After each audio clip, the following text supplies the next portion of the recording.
जी अस्सलाम वालेकुम। कैफ साहब आज का लेक्चर आगाज़ करते हैं। लेक्चर में 55 चैप्टर आज हम स्टार्ट करने जा रहे हैं। चैप्टर 11 ये का बजटिंग। बजटिंग में ये प्रोबेबली हमारा फाइनेंस वाले पोर्शन में सबसे लेंथी चैप्टर है।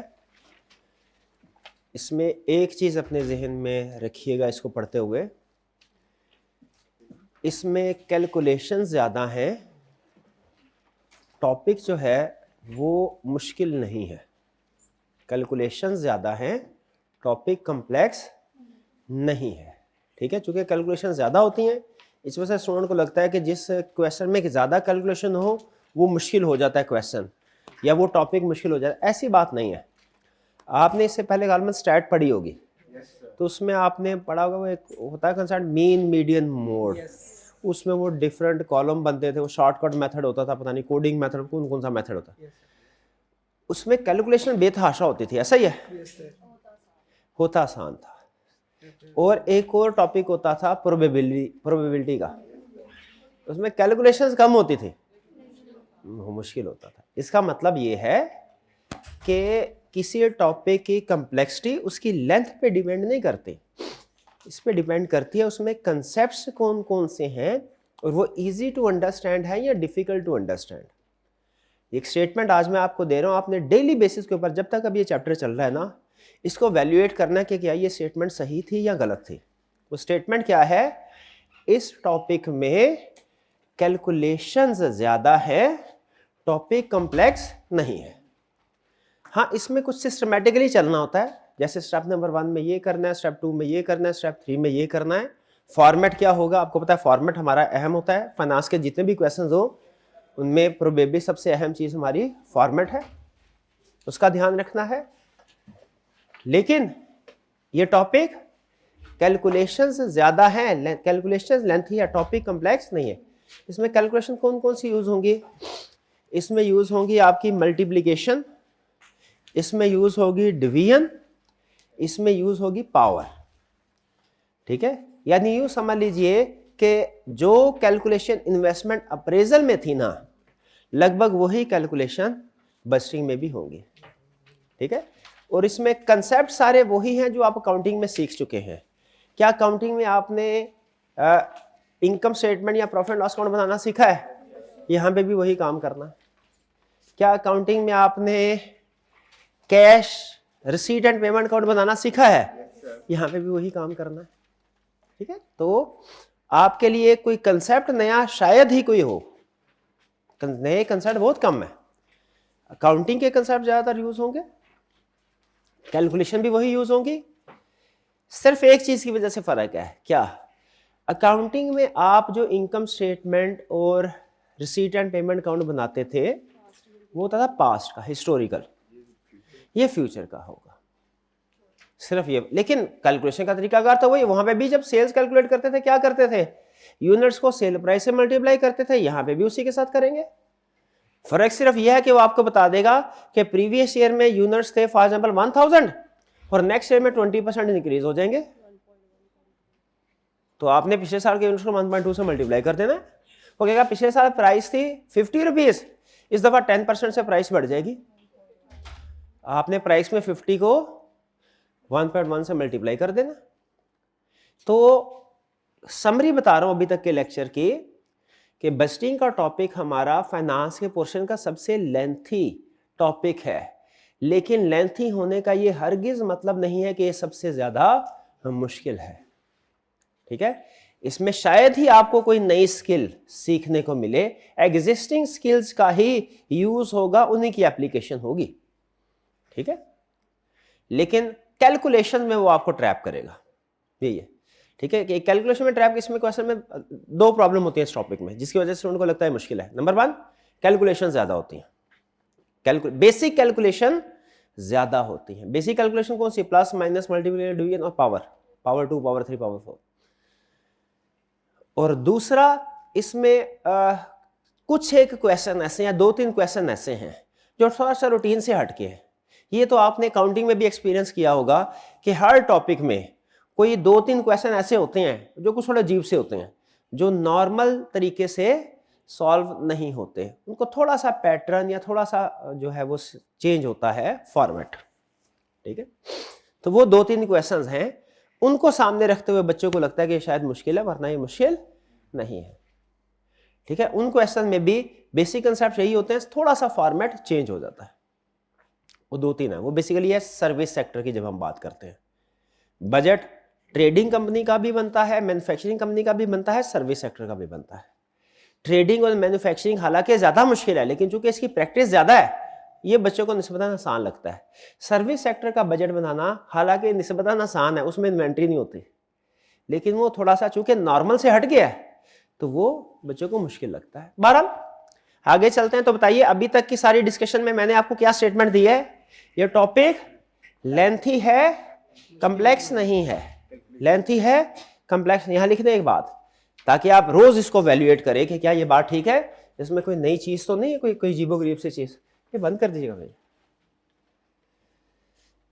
स्टार्ट करें जी। अच्छा, आपको एक तो नोट्स मिल गए होंगे, ठीक है।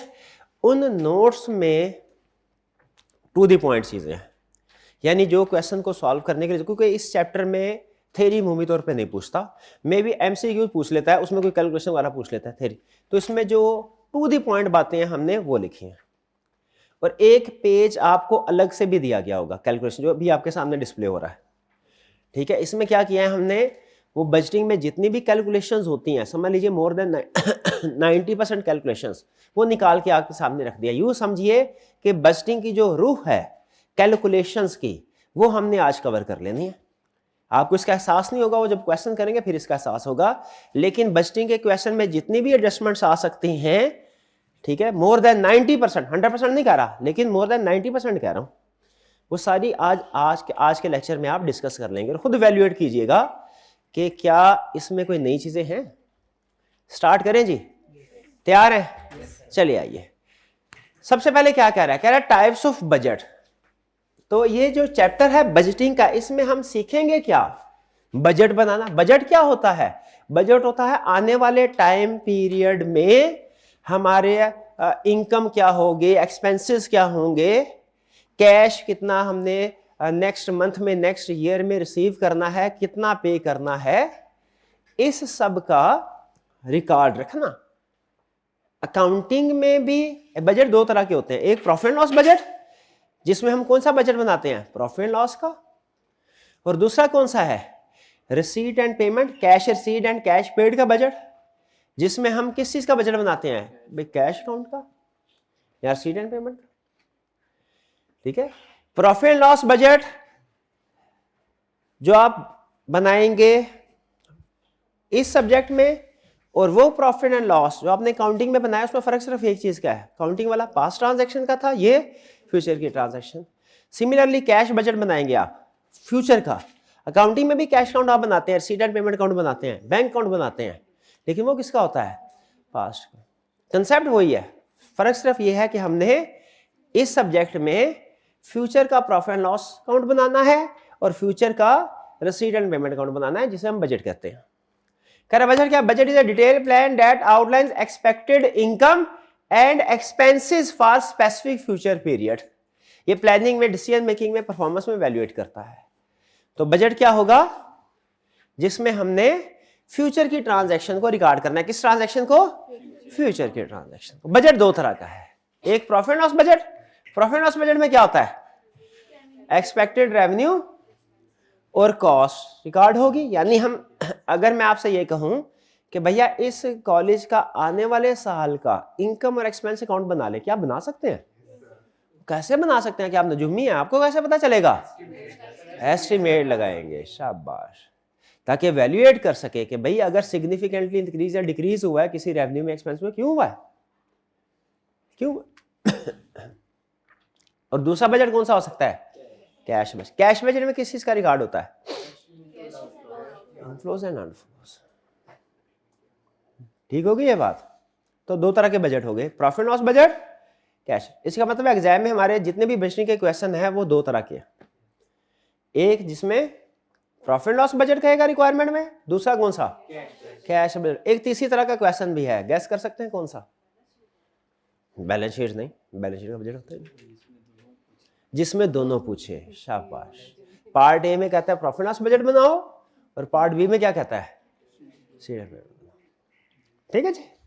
तो पहला कंसेप्ट क्या कि बजट कितनी तरह के हैं, 2 तरह के, जो हमारे सिलेबस में। कौन कौन सा, profit loss budget, cash budget. Exam में क्वेश्चन कितनी तरह के आ सकते हैं, 3 तरह के।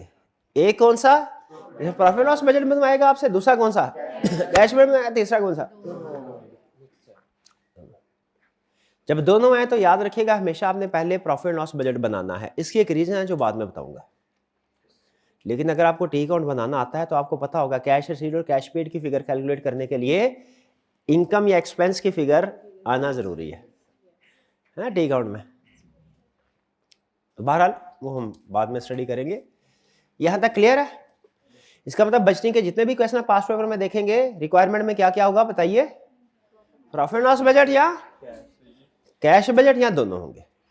तो आइए अब जिस तरह आपको याद होगा हमने इन्वेस्टमेंट अप्रेजल जब टॉपिक किया था उसमें कंसेप्ट किया था कि जितने भी कॉमन एडजस्टमेंट उनको एक लेक्चर में हमने डिस्कस कर लिया था। ऐसा कुछ किया था हमने कि नहीं किया था कि लेक्चर में पहले एडजस्टमेंट डिस्कस कर ली थी, फिर उसके बाद क्वेश्चन की तरफ गए थे। ऐसा हुआ था कि नहीं हुआ था, हुआ था। उसी तरह बजटिंग को भी सीखते हुए याद रखिए बजटिंग का जो टॉपिक है ये मिलता जुलता है, इसका फॉर्मेट भी मिलता जुलता होगा किससे, इन्वेस्टमेंट अप्रेजल से।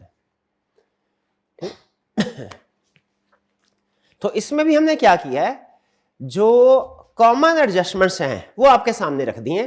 अगर ये एडजस्टमेंट आपको समझ आ जाए ना, जो थोड़ा सा मुश्किल होगा क्योंकि कंसेप्ट आपके सामने है, उसकी कैलकुलेशंस नहीं है, ठीक है, थोड़ा सा मुश्किल होगा। लेकिन अगर आपने समझ लिया तो समझ लीजिए कि हर क्वेश्चन 70% के करीब अटेम्प्ट करने के काबिल हो गया आप, ठीक है। अब आपने इसको क्या करना है, ये पेज आपके सामने होगा, इसको देखना है और अगर कंसेप्ट समझ आ जाए टिक करना है।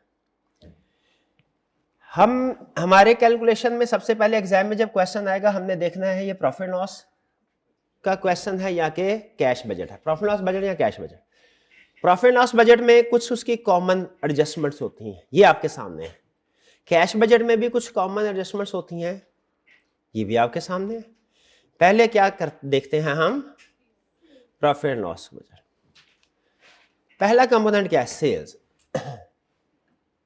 सेल्स कैसे होता है, सेल्स में सबसे पहले ये में रखिएगा बजट कैसे बनेगा। सिंपल फॉर्मूला कि आपने यूनिट सोल्ड को या यूनिट्स टू बी सोल्ड को, यूनिट्स को प्राइस के साथ मल्टीप्लाई कर देना,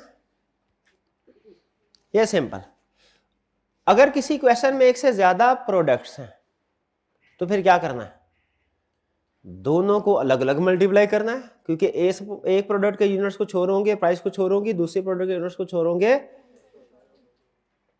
सेल्स का बजट कैसे बनता है, बेसिक कैलकुलेशन क्या है, यूनिट्स को प्राइस के साथ मल्टीप्लाई कर देना है।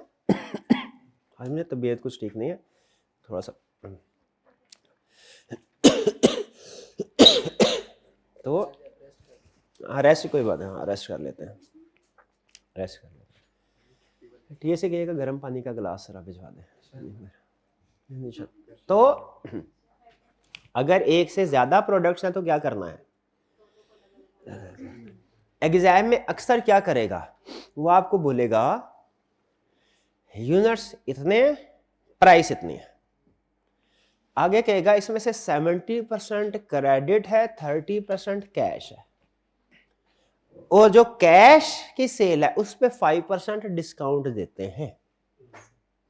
फिर से सुनो, एग्जाम में क्या करेगा, ट्विस्ट लेके आएगा सेल में। सेल में ट्विस्ट कैसे लेके आएगा, कहेगा टोटल यूनिट्स बताएगा, स्टैंडर्ड प्राइस बताएगा, लेकिन फिर इसके बाद ट्विस्ट क्या होगा, 70% क्रेडिट है वो रेगुलर प्राइस पे बिकेगी, 30% कैश को 5% डिस्काउंट पे बिकेगी। बताइए क्रेडिट की सेल कैसे होगी, टोटल सेल का पहले 70% अलग करेंगे, 30% अलग करेंगे।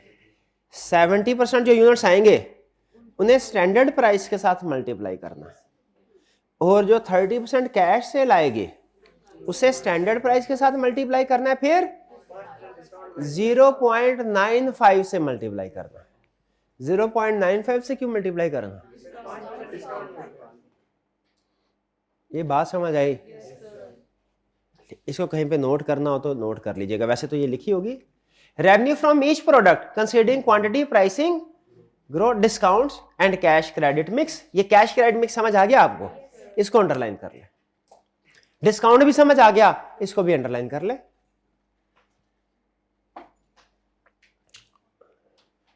अच्छा चलिए, ये तो वो कहता है हमने कैलकुलेशन कर ली, डन। अगर वो आपको दे पिछले साल के यूनिट्स सोल्ड और पिछले साल की प्राइस, अभी आपको क्या बताया कि उसने आपको इस साल के यूनिट्स बता दिए कि सर हम इस साल इतने यूनिट्स प्लान करेंगे कि सेल होंगे, उनकी प्राइस ये होगी। एक तो यह है कि खुद से ही उसने इस साल के यूनिट्स दे दिए, इस साल की प्राइस दे दी और आपसे कहा कि इसमें से कैश इतना, क्रेडिट इतना, कैलकुलेशन करो, कर लिया। दूसरा तरीका, पिछले साल के यूनिट्स देगा और पिछले साल की प्राइस देगा और आपसे कहेगा ग्रोथ रेट है 10%, इन्फ्लेशन रेट है 5%। क्या कहेगा? देगा क्या? पिछले साल की सेल्स, क्वांटिटी और यूनिट्स, और क्या कहेगा? ग्रोथ रेट 10% है। अब पिछले साल की सेल्स से इस साल की सेल्स कैसे कैलकुलेट करेंगे? क्वांटिटी को ग्रोथ रेट 10% से मल्टीप्लाई करेंगे, शाबाश, और सेल प्राइस को इन्फ्लेशन यानी 1.05 से मल्टीप्लाई करेंगे, डन। ओके। और अगर पिछले साल में आपको क्वांटिटी और रेट अलग अलग ना दे, टोटल अमाउंट दे दे 1 मिलियन सेल हुई है पिछले साल की, और कहे इस साल ग्रोथ रेट 10% है, इन्फ्लेशन रेट 5% है, मल्टीप्लाई कर देंगे, यानी 10 lakh multiply by 1.1 multiplied by 1.05। ये कैलकुलेशन समझ, ये सबसे ज्यादा बजटिंग में कैलकुलेशन यूज होगी, सबसे ज्यादा सेल्स बजट में। तो सेल्स बजट में बाजुकात इसी साल की इंफॉर्मेशन दे देता है और बाजुकात क्या करता है? पिछले साल की। हैंडल कर लेंगे इसको? चलिए जरा अब ऐसा करें, ग्रोथ रेट और प्राइसिंग को अंडरलाइन करें। प्राइसिंग की जगह पे इन्फ्लेशन लिख दे तो ज्यादा अच्छा है। बल्कि एक काम करें, छोटी छोटी चीजें आपको लगेगा ये अजीब सी चीजें, सर ये हरकतें क्यों कर, लेकिन कुछ कुछ रीजन होगी। प्राइसिंग को काट के ग्रोथ के आगे यहां पे एक लाइन लगा ले और लिखे इन्फ्लेशन। यानी मैं चाहता हूं ग्रोथ पहले आए, इन्फ्लेशन बाद में। क्या चाहता हूं मैं? ग्रोथ पहले आए, ये ऊपर लिख ले ग्रोथ पहले इन्फ्लेशन बाद में। ग्रोथ पहले कहीं पे लिख ले, ग्रोथ पहले बोले क्या?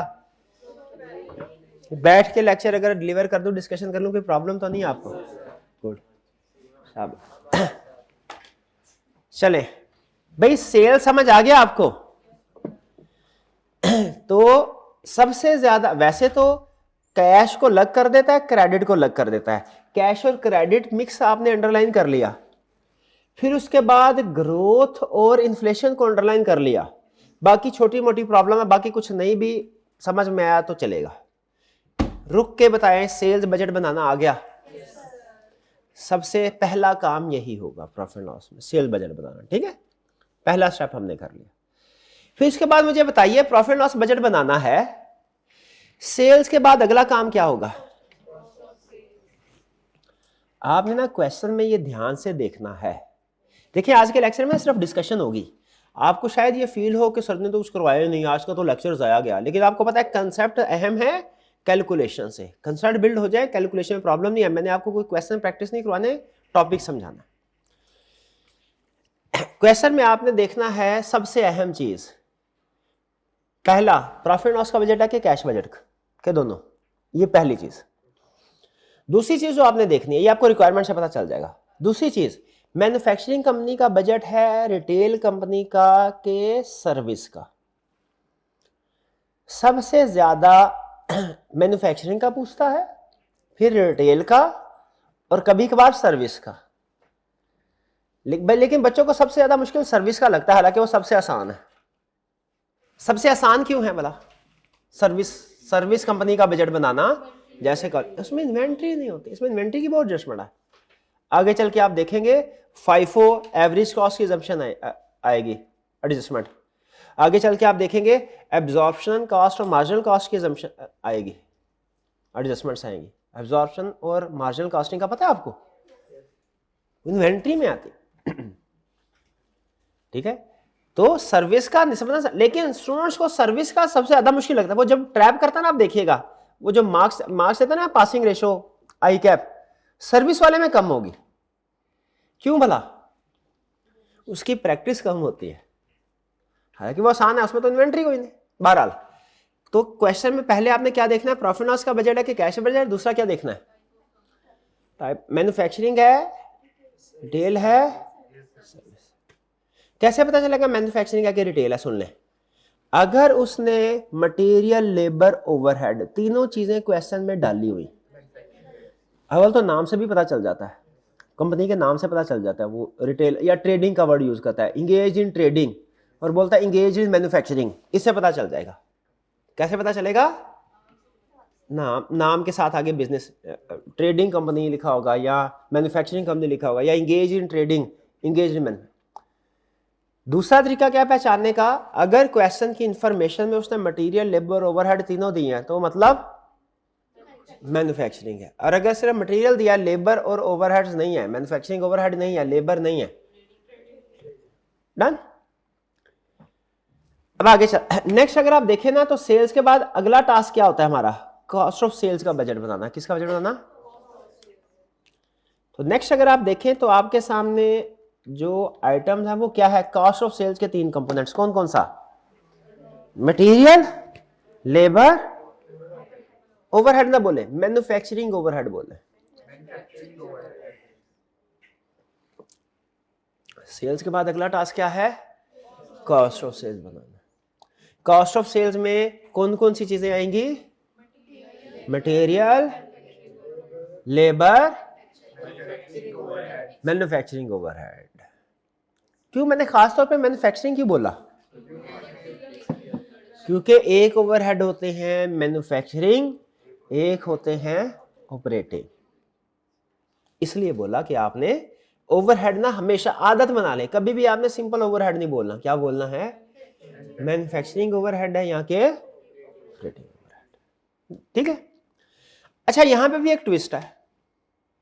वो क्या है कि मैन्युफैक्चरिंग ओवरहेड की 2 टाइप्स हैं। कौन कौन सी?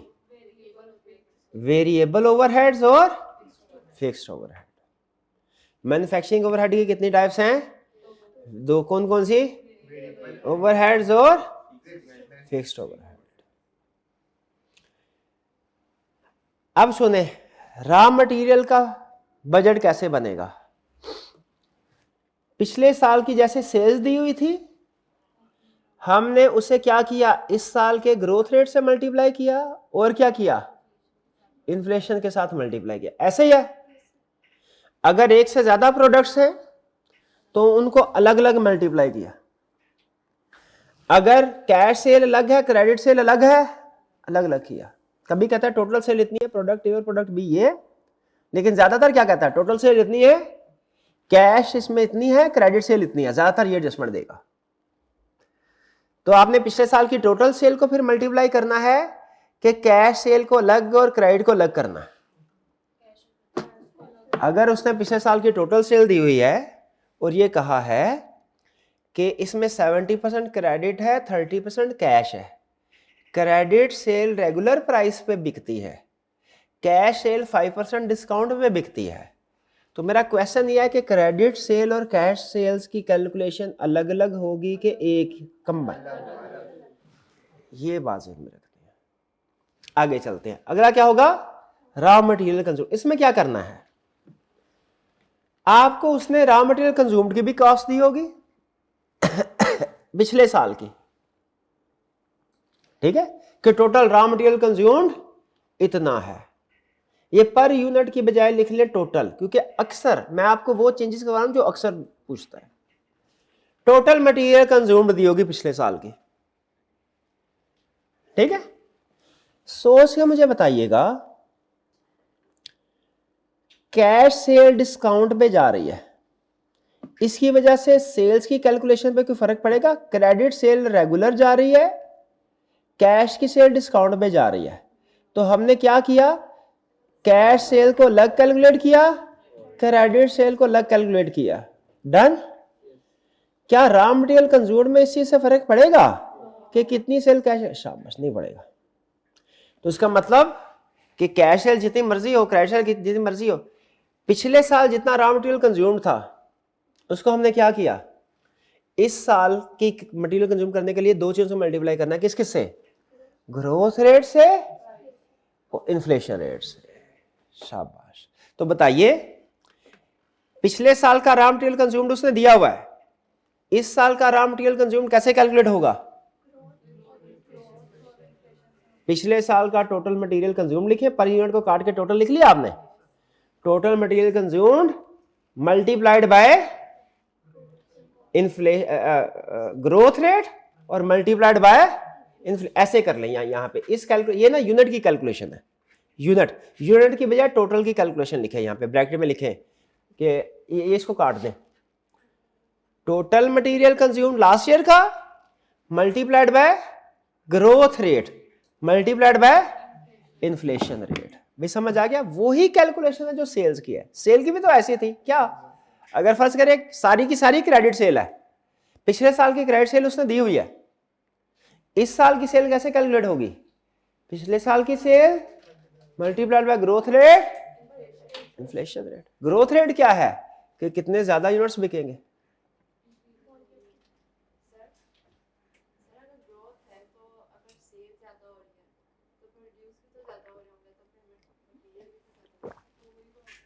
नहीं, वहां वही कह रहा हूं मैं, ग्रोथ रेट ज्यादा है। ग्रोथ रेट ज्यादा का मतलब क्या है? सेल्स ज्यादा यूनिट सेल हो रहे हैं। तो क्या जो यूनिट ज्यादा सेल हो रहे हैं उनकी वजह से हमारी कॉस्ट ऑफ सेल्स भी बढ़नी चाहिए? बिल्कुल बढ़नी चाहिए। इसलिए तो मैंने बोला पिछले साल के रॉ मटेरियल कंज्यूम को भी आपने किससे मल्टीप्लाई करना है? ग्रोथ रेट के साथ और इन्फ्लेशन। और ये ग्रोथ रेट वही होगा जो सेल्स वाला है, ठीक है? क्योंकि जिस रेशो से सेल्स बढ़े उसी रेशो से, समझ आ गया? तो फिर से मुझे बताइए, बजटिंग के क्वेश्चन में सेल की कैलकुलेशन कैसे होगी? पिछले साल की sales multiplied by growth rate multiplied by, और अगर कोई डिस्काउंट दे रहे हैं तो उसे 0.95 से मल्टीप्लाई कर देंगे। और अगर वो सेल्स के दो हिस्से करवाए, क्रेडिट अलग और कैश अलग, और सिर्फ कैश पे डिस्काउंट दे, फिर अलग अलग कैलकुलेशन करेंगे। क्यों अलग अलग करेंगे? क्योंकि डिस्काउंट वाली एडजस्टमेंट कैश सेल के साथ होगी, क्रेडिट के साथ। बात समझ आ रही है? फिर से बताएं, सेल का बजट कैसे कैलकुलेट होगा? पिछले साल की sales total multiply by growth rate inflation rate, और अगर डिस्काउंट भी है इस साल मल्टीप्लाई कर, और अगर वो सेल के दो हिस्से करवाए, क्रेडिट सेल अलग और कैश सेल अलग, और कैश में डिस्काउंट दे सिर्फ, कैलकुलेशन लगा। डन। फिर इसके बाद कॉस्ट ऑफ सेल्स का बजट आएगा। कॉस्ट ऑफ सेल्स में तीन हिस्से हैं, मटेरियल, लेबर, ओवरहेड। पहले किसका? मटेरियल। तो मटेरियल में मुझे बताइए, मटेरियल इस साल का मटेरियल कंज्यूम कैसे कैलकुलेट होगा? पिछले साल का material consume multiplied by growth rate inflation rate. अच्छा, मैं ग्रोथ पहले बोल रहा हूं, इन्फ्लेशन बाद में, इसका ध्यान रखना है। इसमें एक हिकमत है जो कभी बाद में समझ आएगी किसी क्वेश्चन में, ठीक है? हालांकि आप कहें सर a इंटू बी और b इंटू ए तो एक बराबर ही होता है मैथमेटिकली, लेकिन इसमें कंसेप्ट है जो बाद में समझ आएगा। आपको कोई इतराज तो नहीं है ना ग्रोथ पहले और ओके। अच्छा, मुझे बताइए, अगर किसी क्वेश्चन में वो ये कह दे कि पिछले साल का रॉ मटेरियल कंज्यूम्ड इतना है, ग्रोथ रेट इतना है, इन्फ्लेशन इतना है, लेकिन आपसे ये कह दे चूंकि इस दफा आप ज्यादा मटेरियल बाय कर रहे हैं तो सप्लायर ने आपको 2% डिस्काउंट दिया है, तो क्या करना है? डिस्काउंट को 0.98 मल्टीप्लाई कर देंगे। इसमें कोई प्रॉब्लम तो नहीं? चले, ये कैलकुलेशन लिख लिया आपने कहीं पे? वैसे कोई चीज भी लिखे ना, अगर आप एक लफ्ज भी ना लिखे, सिर्फ पढ़ते जाए, समझते जाएं, तो सारी चीजें क्वेश्चन में रिवाइज हो जाएंगी आपकी। लेकिन फिर भी बेहतर है कि लिखते रहे, रिवीजन करने में आसानी होती है। सेल्स का बजट हो गया, रॉ मटेरियल कंज्यूम का बजट हो गया, ठीक है? इसमें ग्रोथ आएगा, लिख ले इसमें ब्रैकेट में ग्रोथ कौन कौन सी एडजस्टमेंट आएगी? ग्रोथ की एडजस्टमेंट आएगी, और किसकी आएगी? इन्फ्लेशन की आएगी, और किसकी आएगी? डिस्काउंट। इसमें किस किसकी आएगी? ग्रोथ की आएगी, और किसकी आएगी? इन्फ्लेशन की आएगी, और किसकी? कैश और क्रेडिट का मिक्स आएगा, कुछ सेल कैश कुछ। यहां तक क्लियर हो गए? आगे चलते हैं लेबर। लेबर भी सेम जैसा मटेरियल कंज्यूम्ड, लेबर भी सेम जैसा, कैसे? पिछले साल की लेबर कंज्यूम्ड दी होगी, क्या करना है? ग्रोथ रेट से मल्टीप्लाई करना है, इन्फ्लेशन से मल्टीप्लाई करना है। ठीक है जी। अच्छा, मैं उसकी तरफ आता हूँ स्टेप बाय स्टेप। अच्छा, अगर क्वेश्चन में, ये तो हमने इन्वेस्टमेंट और रिजल्ट में ही सीख लिया है कि बाज़ औक़ात एक ही इन्फ्लेशन रेट होता है, हर इनकम एक्सपेंस में वही चलता है, और कभी कभी इक्का दुक्का क्वेश्चन में, एक रेयर क्वेश्चन में वो इनकम और एक्सपेंस का इन्फ्लेशन रेट अलग अलग दे देता है, तो फिर ग्रोथ रेट तो सेम लगेगा, लेकिन अगर इन्फ्लेशन रेट क्वेश्चन में उसने एक्सपेंसेस का अलग अलग दिया हुआ है तो ये बात आपको पता है ना? नहीं तो नहीं है, लेकिन ये कभी कभार ही पूछता है। वापिस आ जाए भाई, रॉ मटेरियल कंज्यूम का बजट कैसे कैलकुलेट होता है बताइए? पिछले साल का material consume, raw material consume पूछ रहा हूं, पिछले साल का raw material consume into growth rate into inflation rate, और अगर कोई डिस्काउंट दिया है क्वेश्चन में तो 2% डिस्काउंट है तो 0.98। मुझे बताइए लेबर कंज्यूम्ड या लेबर एक्सपेंस कैसे कैलकुलेट होगा? अच्छा, ये फिक्स होता है कि वेरिएबल होता है? लेबर वेरिएबल होता है, अमूमी तौर पे वेरिएबल। मटेरियल वेरिएबल होता है, लेबर वेरिएबल। ओवरहेड में दो क्लास में। ओके, लेबर का कैसे कैलकुलेशन होगी? पिछले साल की labour consumed multiplied by growth rate multiplied by inflation rate. ठीक है भाई, बात समझ आती है?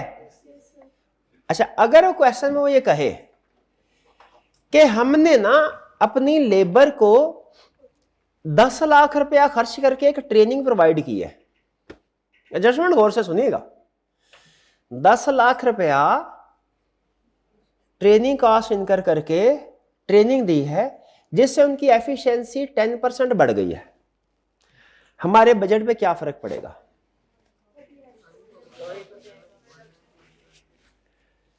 हमारे बजट पे कोई स्टूडेंट बता सकता है? जो शांति वाली चाय, प्यारे भाई, जो शांति वाली चाय का मैसेज कर,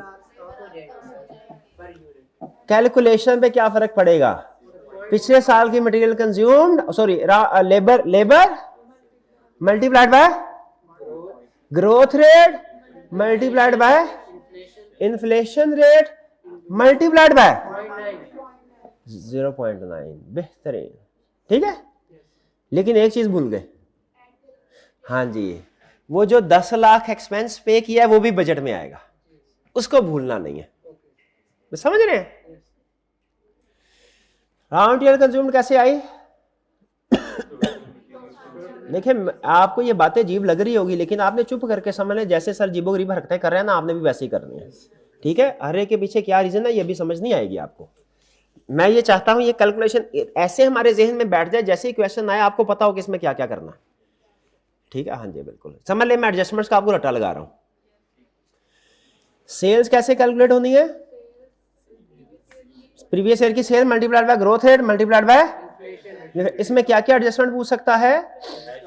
कैश और क्रेडिट की अलग अलग पूछ सकता है, और जब कैश और क्रेडिट की अलग अलग करेगा, हाँ, तो कैश वाली पे मूवी डिस्काउंट देगा, तो उसको आपने एक और चीज से मल्टीप्लाई करना है।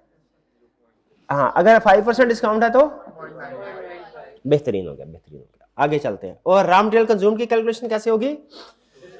पिछले साल की material consumed multiplied by growth rate multiplied by inflation rate, और अगर कहता है सप्लायर ने 2% डिस्काउंट दिया है, 0.9 से मल्टीप्लाई करना। ठीक है। लेबर कंज्यूम कैसे कैलकुलेट होगा? प्रीवियस ईयर की labour cost multiplied by growth rate multiplied by, और अगर वो कहता है कि ट्रेनिंग की वजह से 10% एफिशिएंसी बढ़ गई, 0.9 से मल्टीप्लाई कर लेंगे, और जो एक्स्ट्रा ट्रेनिंग की कॉस्ट है जो पिछले साल नहीं थी उसको वो न्यू आइटम के तौर पे आ जाएगी। डन। गैस करें जो ट्रेनिंग कॉस्ट होगी उस पर इन्फ्लेशन की एडजस्टमेंट लगेगी कि नहीं? वो तो बता रहे हैं। हाँ वो तो इस साल की है, उसमें इन्फ्लेशन नहीं। जा गए, अच्छा आगे, अच्छा आगे, आगे चलते हैं।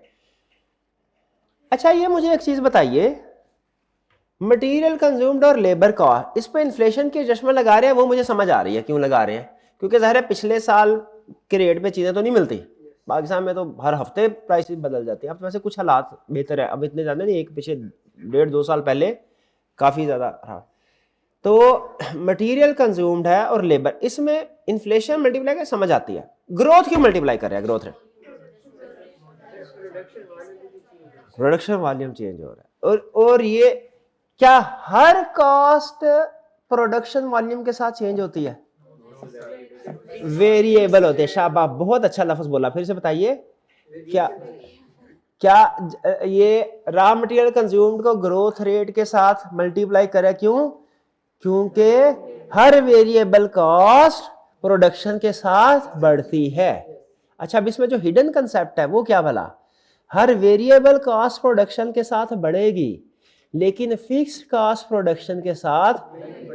तो मुझे बताइए, हमारा जो मैन्युफैक्चरिंग ओवरहेड है उसमें सिर्फ वेरिएबल होता है कि फिक्स्ड भी होता है? तो हमें इन प्रोडक्शन ओवरहेड यानी मैन्युफैक्चरिंग ओवरहेड के एक ही कैलकुलेशन करनी चाहिए कि दो हिस्सों में? दो हिस्सों में क्यों कर रहे हैं?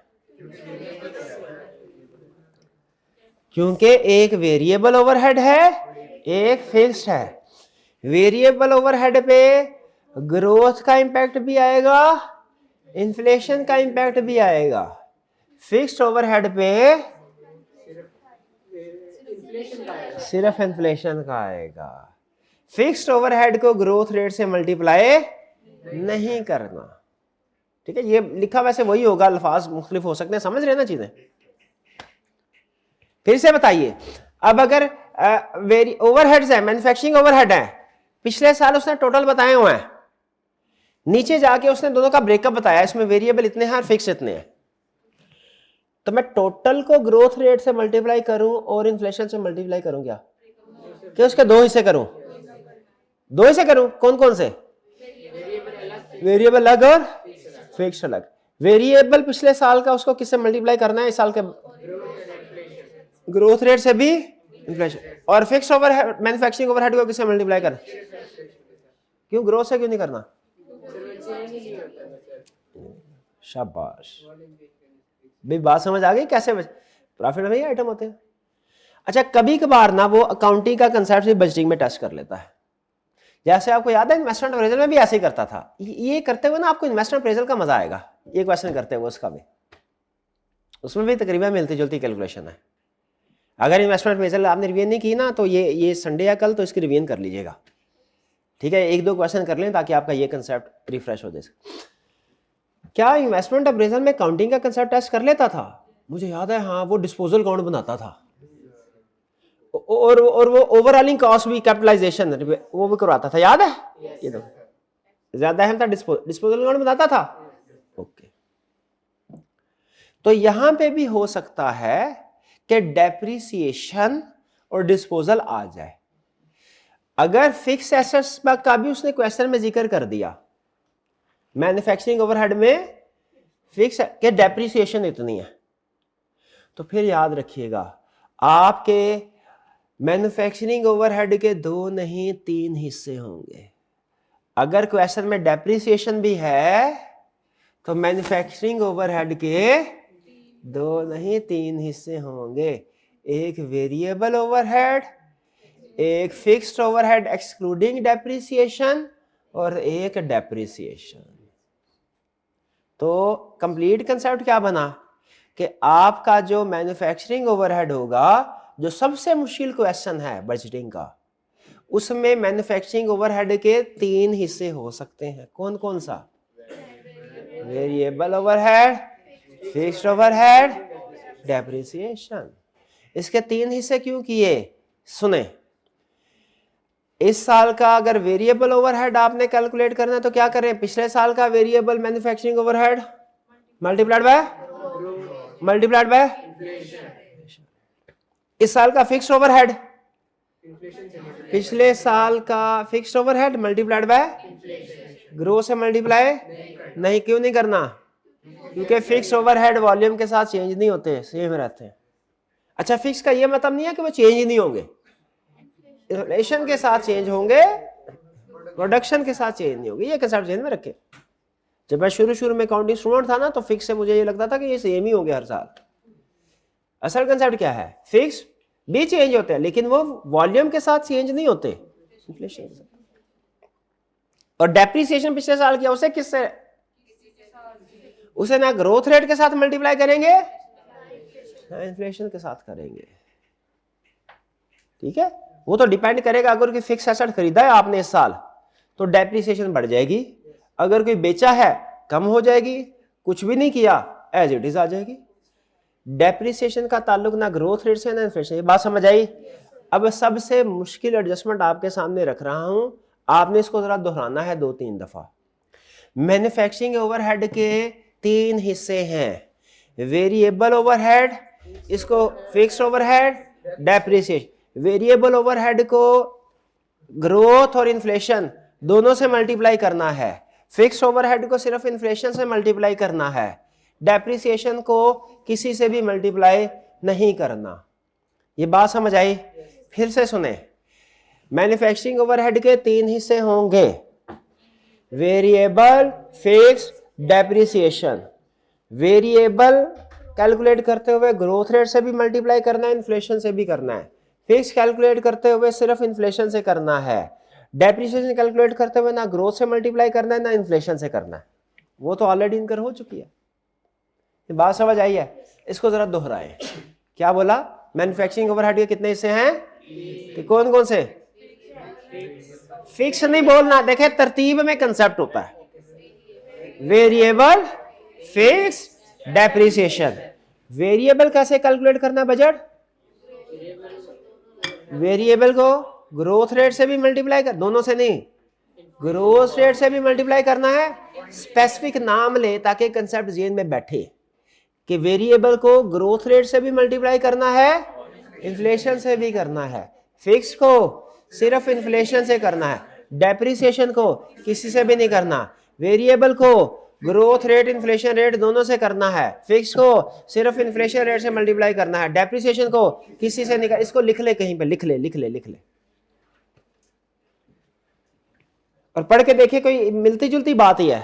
अगर कोई अल्फाज का फर्क हुआ तो जो बता रहा हूं ना उसके मुताबिक लिख लीजिएगा। ये मैंने पिछले सेशन में बनाया था, वो आपको पता डिफरेंट टाइम, उस वक्त बंदा किसी मूड में होता है तो वोकैबुलरी कुछ और होती है, जेन में अल्फाज कुछ और आ रहे होते हैं। क्लास में ना आप लोगों की अंडरस्टैंडिंग के साथ हमारे अल्फाज चेंज होते, तो जो क्लास में चीज़ें बोली जाती है ना वो ज़्यादा बेहतर है।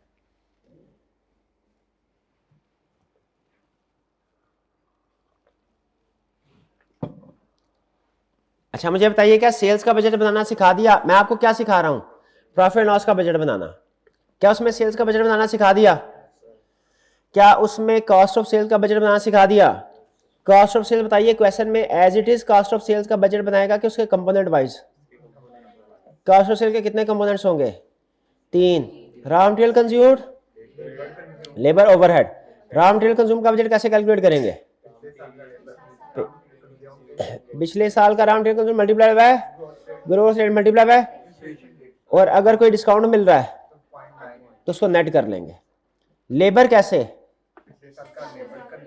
पिछले साल की लेबर को multiplied by growth rate multiplied by inflation rate, और अगर कोई एफिशिएंसी बढ़ी है कोई ट्रेनिंग करने से तो एफिशिएंसी को नेट कर लेंगे, और जो ट्रेनिंग कॉस्ट है वो हमारी न्यू आइटम के तौर पे आएगी इस साल।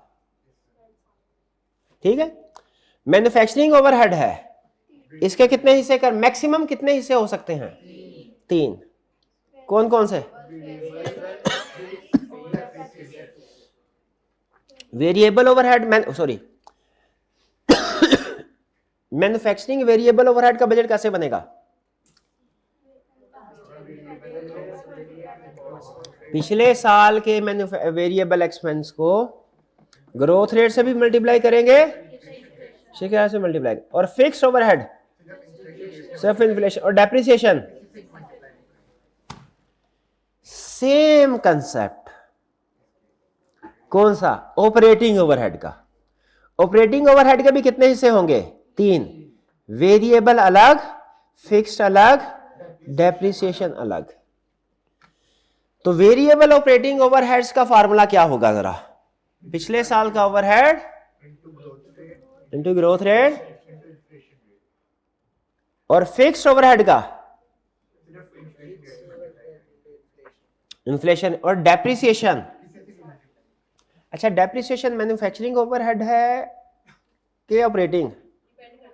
दोनों हो सकते हैं, डिपेंड करता है। कुछ फिक्स एसेट जो फैक्ट्री के वो मैन्युफैक्चर, इसका मतलब डेप्रिसिएशन आपके मैन्युफैक्चरिंग ओवरहेड में भी आएगी। भाई यहां तक क्लियर है? चेक पॉइंट मुश्किल तो नहीं लग रहा? ओवरबर्डन तो नहीं है? आगे चल सकते हैं। अगर आप कहें तो एक बहुत मुश्किल पॉइंट है, वो आपके साथ डिस्कस करूं, मैं समझाऊंगा नहीं, ठीक है? मैन्युफैक्चरिंग ओवरहेड में जो ग्रोथ, चले मैंने मेरे दिल में आ रहा है मैं बोल दूं, आपने इसको इग्नोर करना है, ना सुनना है, ना सुन ले, समझना नहीं है, गौर नहीं करना, गौर नहीं करना, ठीक है? मैं सिर्फ एक पॉइंट बस आपके सामने बोल के आगे चल रहा है, मेरा दिल कर रहा है, और कोई वजह नहीं है। मैन्युफैक्चरिंग ओवरहेड का अगर ओपनिंग और क्लोजिंग स्टॉक सेम है या जीरो है, अगर ओपनिंग और क्लोजिंग स्टॉक सेम है या जीरो है, तो यूनिट्स प्रोड्यूस और यूनिट सोल्ड सेम होंगे। मतलब मैन्युफैक्चरिंग ओवरहेड का ग्रोथ रेट और ऑपरेटिंग ओवरहेड का ग्रोथ रेट सेम होगा, क्योंकि मैन्युफैक्चरिंग भी उतने यूनिट्स मैन्युफैक्चर्ड हुए, उतने सेल हुए, जितने यूनिट। क्योंकि याद रखें असल में ना मैन्युफैक्चरिंग ओवरहेड जो है, जो मैन्युफैक्चरिंग एक्सपेंसेस है, वो यूनिट्स मैन्युफैक्चर्ड के साथ चेंज होते हैं, और ऑपरेटिंग ओवरहेड सोल्ड के साथ, ठीक है? बोला तो अगर तो इग्नोर करें, सिर्फ सुन ले। अगर क्वेश्चन में ओपनिंग क्लोजिंग स्टॉक सेम है या जीरो है, तो यूनिट्स प्रोड्यूस्ड और यूनिट सोल्ड सेम होंगे। और अगर क्वेश्चन में ओपनिंग क्लोजिंग स्टॉक डिफरेंट है, तो यूनिट्स प्रोड्यूस कुछ और होंगे, यूनिट सोल्ड कुछ और होंगे। फिर से क्या बोला? अगर क्वेश्चन में ओपनिंग क्लोजिंग स्टॉक सेम है या जीरो है, तो फिर यूनिट सोल्ड और यूनिट प्रोड्यूस सेम होंगे। जो नंबर ऑपरेटिंग ओवरहेड में मल्टीप्लाई हो रहा होगा वही मैन्युफैक्चरिंग ओवरहेड। और अगर ओपनिंग और क्लोजिंग स्टॉक में फर्क होगा, तो यूनिट सोल्ड डिफरेंट होंगे, प्रोड्यूस डिफरेंट होंगे। बस इतना ध्यान में रखें, बाकी आगे क्या कुछ नहीं। क्या एक जरा मेरे ज़हन में क्या बात आ रही थी दिल में, क्या जो मैंने आपके साथ शेयर की? अगर ओपनिंग क्लोजिंग स्टॉक जीरो हो या सेम हो, तो यूनिट सोल्ड और यूनिट्स प्रोड्यूस सेम होंगे। और अगर ओपनिंग क्लोजिंग स्टॉक डिफरेंट है, तो यूनिट सोल्ड और यूनिट प्रोड्यूस भी डिफरेंट होंगे। ये बात समझते हैं? आगे चलते हैं। गेन और loss on disposal of fix assets.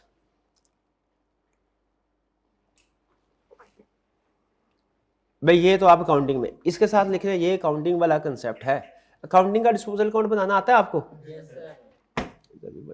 Accounting की डेप्रिसिएशन कैलकुलेट करनी आती है आपको? लेकिन मैं फिर भी सिखाऊंगा आपको, डेप्रिसिएशन कैलकुलेट करना भी सिखाऊंगा, डिस्पोजल अकाउंट, क्योंकि हमारा असूल है, हमारे सब्जेक्ट में किसी दूसरे सब्जेक्ट का कंसेप्ट यूज हुआ तो हमें पढ़ाना चाहिए कि नहीं पढ़ाना चाहिए, लेकिन किस हद तक, जिस हद तक वो इस सब्जेक्ट में रेलिवेंट है। तो डेप्रिसिएशन और गेन और लॉस, ये भी क्वेश्चन में आ सकता है, इसके साथ दोनों के साथ चाहे लिख ले कि ये सेम है एज इन फाइनेंशियल अकाउंटिंग, ये कंसेप्ट सेम है एज इन, नहीं समझ, भूल गए हैं सारा कुछ आप। सेल्स इसका बजट, सेल बजट कैसे कैलकुलेट होगा? पिछले क्या है? Sale multiplied by growth rate multiplied by inflation rate. Raw material consume कैसे होगा?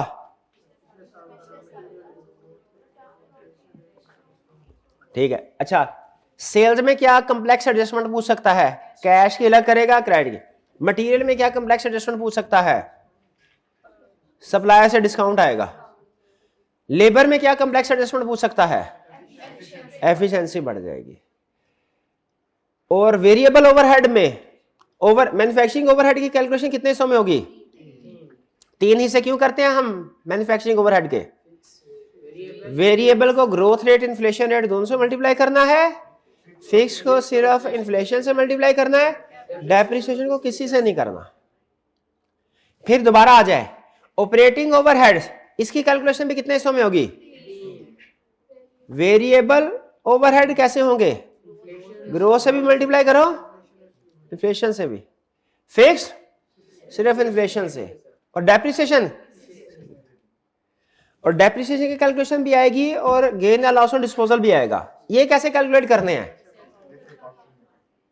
भाई? डेप्रिसिएशन अगर ग्रोथ रेट से कैलकुलेट नहीं होनी, इन्फ्लेशन रेट से कैलकुलेट नहीं होनी, तो फिर कैसे होनी है? काउंटिंग करो। डन जी। और इसमें एक जो बात मेरे जहन में आ रही थी वो क्या बताई मैंने आपको?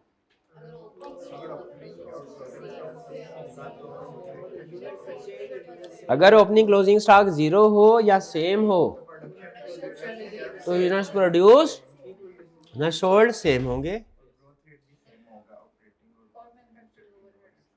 और अगर ओपनिंग और क्लोजिंग स्टॉक डिफरेंट है तो यूनिट सोल्ड और यूनिट प्रोड्यूस भी डिफरेंट होंगे। ठीक है? अच्छा मुझे बताइए, अब ये एडिशनल क्वेश्चन मुझे बता दिया तो अच्छी बात है, बहुत अच्छा। ना बताया तो मसला कोई नहीं है।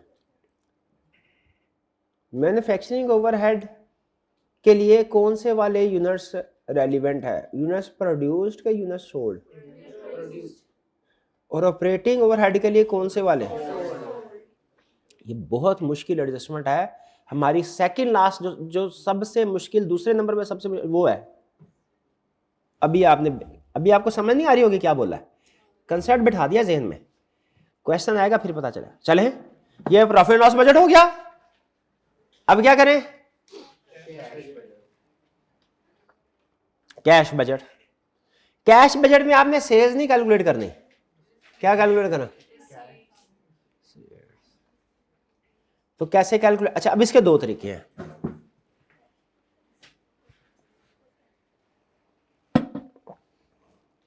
कैश ये जितने भी चीजें हैं इनको कैलकुलेट करने के 2 तरीके हैं।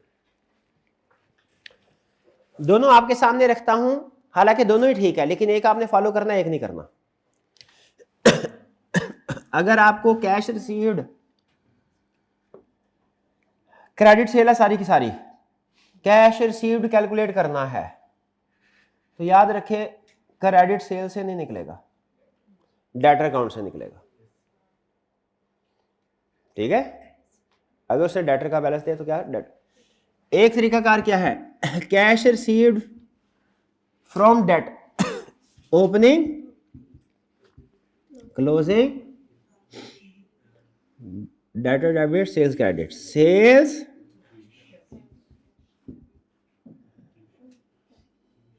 कैश रिसीव, ये होगा बैलेंसिंग फिगर। ऐसा ही है। ओपनिंग क्लोजिंग बैलेंस उसने क्वेश्चन में दिया होगा, सेल्स आपने प्रॉफिट लॉस बजट से कैलकुलेट। ये रीजन है जो मैं आपको बता रहा था कि प्रॉफिट लॉस बजट पहले होगा बाद कैश, क्योंकि प्रॉफिट लॉस की आइटम कैलकुलेट किए बगैर आप कैश रिसीव्ड और कैश पेड कैलकुलेट ही नहीं कर सकते, इम्पॉसिबल है। ये पॉइंट समझ आ रहा है आपको? तो अगर क्वेश्चन में उसने दोनों वाला क्वेश्चन आ गया, प्रॉफिट लॉस बजट भी आ गया, कैश, आपने पहले कौन से वाला करना है? Profit loss budget. क्यों? क्योंकि कैश की फिगर कैलकुलेट करने के लिए जब तक आपके पास इनकम एक्सपेंस की फिगर नहीं होगी कैलकुलेट कर ही नहीं सकते। एक तरीका ये है, एक दूसरा तरीका भी है। दूसरा तरीका क्या है? Cash received from debtors, T account form में नहीं, स्टेटमेंट फॉर्म में करें। कैसे? ओपनिंग एड सेल्स माइनस, ये मेथड ए है, ये मेथड बी है। दोनों में हालांकि करेक्ट आंसर है, टेक्निकली करेक्ट है। एक फॉलो करना है, एक नहीं करना। गैस करें कौन सा फॉलो करना है? कितने स्टूडेंट का है? ए वाला। कितने वाला? बी वाला। डी वाला। शाबाश। रीजन? ये जल्दी हो जाता है। इसमें टाइम, ये आपको लग रहा है आसान, लेकिन ये लग रहा है जल्दी। फाइनेंस में कैलकुलेशन ऐसे करेगा। आपको पता है बजटिंग ना लेंथी है, मुश्किल नहीं है, लेंथी है, तो इसमें हमने टाइम बचाना है। कोई प्रॉब्लम नहीं है इसमें भी, वही चीज है। 3-4 क्वेश्चन करेंगे, इसके साथ भी कंफर्टेबल हो जाएंगे। कितने स्टूडेंट इस फॉर्मेट के साथ कंफर्टेबल है और कितने इसके साथ ज्यादा कंफर्टेबल है? सेम चीज है, लेकिन ये आपके लिए मना है। जब एक चीज कैलकुलेशन के 2 तरीके होते हैं ना, तो क्या स्टूडेंट को दोनों तरीके बताने चाहिए? टीचिंग शुरू की थी मैं दोनों तरीके बता दिया करा, तो स्टूडेंट कहते थे सर हमें बताएं एग्जाम में कौन सा करना है। एग्जाम में हमारे साथ हम आधा घंटा यही चीज देखते रहते हैं, ये करेंगे ये करें।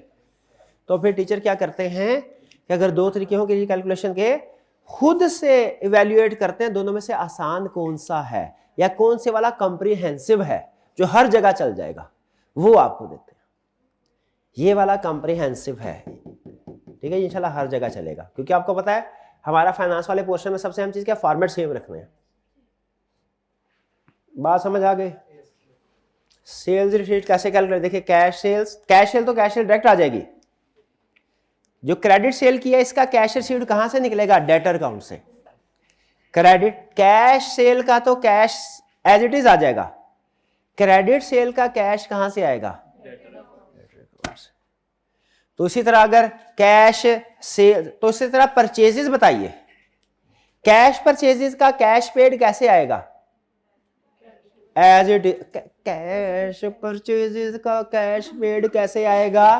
As it is, as it is. Credit purchases का कैश पेड कैसे आएगा?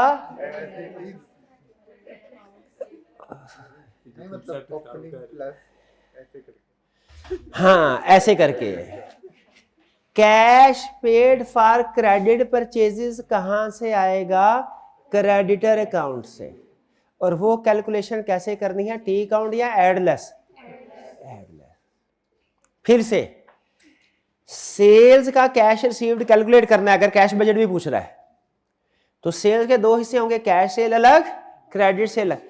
कैश सेल्स का कैश रिसीव्ड कैसे आएगा? As it is. Credit sale का कैश रिसीव्ड कैसे आएगा? ओपनिंग प्लस सेल मनी एडलेस करके। परचेजेस के भी इसी तरह 2 हिस्से होंगे, तो कैश पेड कैसे आएगा? Cash paid for cash purchases कैसे आएगा? As it is. और cash paid for credit purchases कैसे आएगा? क्रेडिटर अकाउंट से। और क्रेडिटर अकाउंट टी अकाउंट बना के कैलकुलेट करना है कि एडलेस? Add statement form. शाबाश। बाकी के ओवरहेड भी इसी तरीके से है कि अगर उसने कोई ओपनिंग क्लोजिंग पेएबल दिया हुआ है तो एडलेस करके आएगा, अगर ओपनिंग क्लोजिंग पेएबल नहीं है तो जितना एक्सपेंस है उतना ही कैश पेड है। ठीक है, कुछ को समझ आई? इसको नोट कर लें। अब आपको जो नोट्स दिए गए हैं, जो पूरे वाले नोट्स है, पूरे चैप्टर के नोट्स, उसमें अगर आप देखें तो लर्निंग ऑब्जेक्टिव 1 के एंड पे कुछ छोटा छोटा क्वेश्चन है। नहीं 1 पे कोई भी नहीं है, 2 पे है। आपने ये कैलकुलेशन करनी है, 7 क्वेश्चन हैं। नहीं अभी नहीं घर जाके करें। अगर ये क्वेश्चन आपने कर लिए तो इसका मतलब है जो कुछ मैंने समझाया आपको, आपने, हालांकि मैंने तो सारी एडजस्टमेंट आपको बता दिया, ये सिर्फ सेल्स की है। ठीक है, तो इसको पढ़ लीजिएगा। ठीक है, कल इंशाल्लाह फिर कॉस्ट ऑफ सेल्स का पढ़ेंगे, आहिस्ता आहिस्ता आगे जाए। अभी सिर्फ लर्निंग ऑब्जेक्टिव 1 और 2 की असाइनमेंट करनी है। क्लियर सी? कुछ समझ आया? अच्छा मुझे बताइए, आज के लेक्चर में कोई नया कंसेप्ट सीखा आपने? अकाउंटिंग वाले कंसेप्ट्स को ही रिफ्रेश कर रहे हैं हम। फिक्स क्या होता है, वेरिएबल क्या होता है, डेप्रिसिएशन क्या होती है, गेन या लॉस क्या होता है, क्रेडिट सेल क्या है, कैश सेल क्या है, कैश रिसीव्ड फ्रॉम डेटर कैसे निकलना है, कैश पेड टू क्रेडिटर कैसे निकलना है, यही बड़े बड़े कंसेप्ट सीखे हैं ना, तो ये सारे सीखे होंगे। नया कंसेप्ट इसमें बराए नाम होगा। तो एक स्टूडेंट को सबसे ज्यादा इस सब्जेक्ट में मुश्किल सब्जेक्ट बजटिंग का क्यों लगता है? क्योंकि कैलकुलेशन ज्यादा है, कॉम्प्लेक्स नहीं है, कैलकुलेशन ज्यादा है। ठीक है, तो ये बात ज़हन में रखिएगा, इसकी नेचर क्या है। आज का लेक्चर यहाँ खत्म करते हैं हम। अल्लाह हाफिज।